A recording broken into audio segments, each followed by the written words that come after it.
3.5 വർഷം അതൊരു ചെറിയ കാലയളവായിരുന്നില്ല.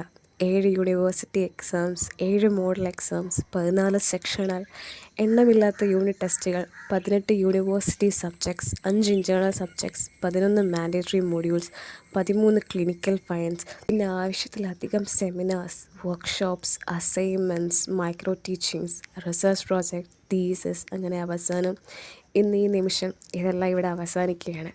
അക്കാഡമിക് ലൈഫിലെ ലാസ്റ്റ് എക്സാം എഴുതാൻ വേണ്ടി ഞാൻ ഇന്ന് പോവുക. OBG റിസർച്ച് കമ്മ്യൂണിറ്റി എന്ന 3 എക്സാമുകളും കൂടെ ഉണ്ട്. ഈ അക്കാഡമിക് ലൈഫ് ഇവിടെ തീരുകയാണ്. രാവിലെ തന്നെ കുളിച്ച് റെഡിയായി ഞാൻ കോളേജിലേക്ക് പോയി.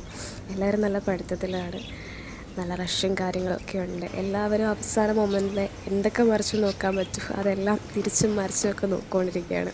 മനസ്സിലുള്ളതെല്ലാം എക്സാമിന് എഴുതി. അങ്ങനെ ഞങ്ങളുടെ എക്സാമിനേഷൻ ഇടയ്ക്കാണ്. ഇത് കഴിഞ്ഞ് ഇനിയുള്ളത് ഇൻറ്റേൺഷിപ്പാണ്. ഇനി ഈ കോളേജിലേക്ക് ഞങ്ങൾ വരുന്നത് ഒരു സ്റ്റുഡൻ്റായിട്ടായിരിക്കത്തില്ല, പകരം ഒരു സ്റ്റാഫ് നേഴ്സ് എങ്ങനെയാണോ അതേ കണക്കായിരിക്കും. ഇണക്കങ്ങളും പിണക്കങ്ങളും കളിയും ചിരിയും സങ്കടങ്ങൾ പങ്കിട്ടും സന്തോഷത്തിൽ ഒത്തുനിന്നും അങ്ങനെ ഒരുപാട് നല്ല ഓർമ്മകൾ ഈ ഒരു അക്കാഡമിക് ലൈഫ് ഞങ്ങൾക്ക് തന്നിട്ടുണ്ട്. അതിനുമപ്പുറം എനിക്കിതെല്ലാം ഒന്ന് ഓർത്തെടുക്കേണ്ടി വരുമല്ലോ എന്ന് ആലോചിക്കുമ്പോൾ ഒരുപാട് വിഷമങ്ങളുമുണ്ട്.